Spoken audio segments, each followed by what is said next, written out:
Hai, selamat datang di Aska Talks.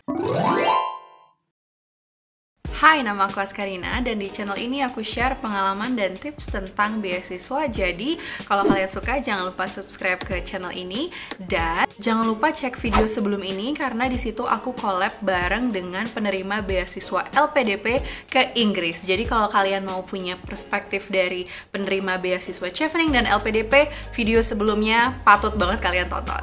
Oke, nah jadi di video kali ini kita akan ngomongin tentang apa sih study objective, personal statement, statement of purpose, atau motivational letter. Kalau dari hasil browsing aku, personal statement itu artinya a special type of essay that you typically write when applying to school or scholarship program. Oke, sekarang kita cek motivational letter itu apa sih? The motivational letter is a document where you describe your professional competence and personal motivation about choosing to study a particular study field at a particular university. Dari semua definisi yang ada, intinya personal statement atau motivational letter adalah sebuah dokumen atau esai yang berisi tulisan kita yang menjelaskan tujuan atau motivasi kenapa kita mau mendaftar ke universitas atau beasiswa tersebut. Dari pengalaman aku, ada 5 hal inti yang penting banget, wajib hukumnya harus ada di dalam esai personal statement atau motivational letter supaya esai yang kita buat itu lebih kaya dan juga patut untuk dipertimbangkan. Nah, yang pertama itu harus mencakup our past, our present, and our future. Intinya, esai tersebut tuh harus mencakup semua pengalaman kita dari masa lalu, misalnya pengalaman kuliah S1-nya di mana, atau misalnya pengalaman pekerjaan, pengalaman voluntary, dan present sekarang apa yang kita lakukan, pekerjaan kita apa, dan juga future. Kita mau kuliah di mana, kenapa kuliah itu penting, dan apa yang mau kita lakukan setelah kita selesai kuliah tersebut. Jadi, intinya itu tuh harus mencakup semua hal yang berhubungan dengan diri kita di masa lampau, sekarang sama masa depan. Jangan cuma mikirin past and present. Jadi cuma ngasih tahu, oh dulu kuliah S1 di sini, terus dulu juga kerjanya di sini, sekarang saya kerja di sini. Harus juga ngasih tahu visi kedepannya seperti apa, mau bekerja di bidang apa, mau memberi kontribusi seperti apa, dan juga mau fokus mengaplikasikan ilmu yang sudah dipelajari itu seperti apa. Nomor 2, to the point. Jangan bertele-tele, jangan menuliskan sesuatu yang mungkin sebenarnya fakta tapi mungkin nggak perlu. Contoh yang bertele-tele tuh kayak gimana sih? Saya kuliah S1 jurusan komunikasi di tahun 2011 dan mengambil program studi humas. Humas itu mempelajari A, B, C, D, E, F, G dan saya mengambil program tersebut karena saya suka public speaking, gitu. Mungkin dari hal itu memang teman-teman harus masukin pada saat S1 kuliah komunikasi, tapi mungkin nggak terlalu perlu untuk ngasih tahu mata kuliah semuanya yang dipelajarin apa. Yang penting adalah teman-teman di situ masukin kuliahnya bidang apa, terus apa yang dipelajari dari situ, dan pengalaman serta values apa yang teman-teman bawa dari situ.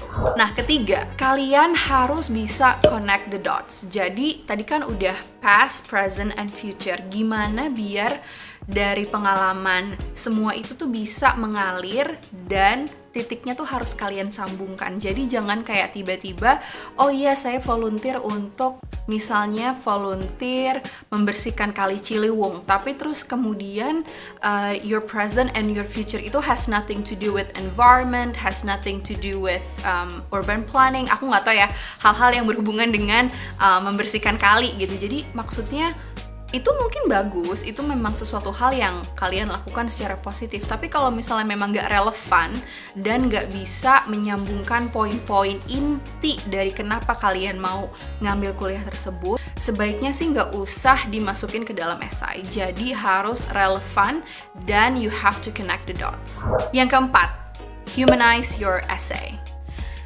Jadi jangan kayak robot, jangan cuma masukin yang ada di CV kemudian ditaruh dalam bentuk esai. Kenapa? Karena it's boring. It doesn't really show people gimana kamu sebenarnya. Jadi nggak terlalu menunjukkan kepada juri yang baca bahwa kamu tuh seorang yang unik gitu. Jadi bener-bener harus diceritain contohnya.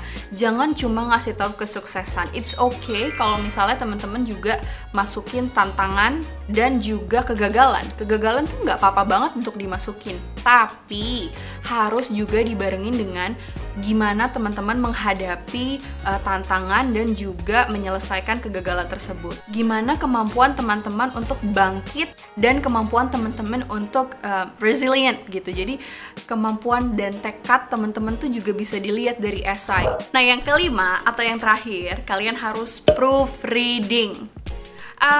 Ini khususnya untuk yang memang mau kuliah di luar negeri ya, dengan bahasa Inggris sebagai bahasa utama. Aku sangat menyarankan teman-teman paling enggak minta tolong temennya yang lebih bisa bahasa Inggris untuk ngecek. Atau sekarang udah banyak aplikasi, kalian bisa cek Grammarly atau misalnya bahkan Google Translate. Walaupun kadang Google Translate juga harus di-review lagi. Nggak usah muluk-muluk menggunakan kalimat yang grande gitu ya, kalimat yang complicated tapi salah.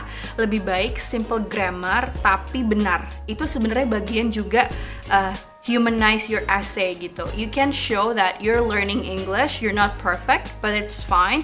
At least people get what you're saying, daripada teman-teman udah pakai thesaurus gitu ya, pakai sinonim yang kata-katanya keren banget tapi ternyata maknanya nggak ditangkap dengan baik, dan itu sayang banget karena bisa jadi mereka nggak paham dengan apa yang kalian sampaikan. Nah, jadi tadi udah ada 5 poin inti yang menurut aku harus teman-teman ingat pada saat membuat esai personal statement atau motivational letter untuk universitas atau scholarship. Aku juga udah sering bantu beberapa orang review esai mereka, dan kalau misalnya memang aku bisa, aku akan bantu review. Kira-kira kalian tertarik nggak kalau misalnya aku bantu review-review esai kalian? Kalau misalnya iya, komen di bawah dan juga kasih tahu aku video apa yang mau kalian tonton selanjutnya tentang scholarship.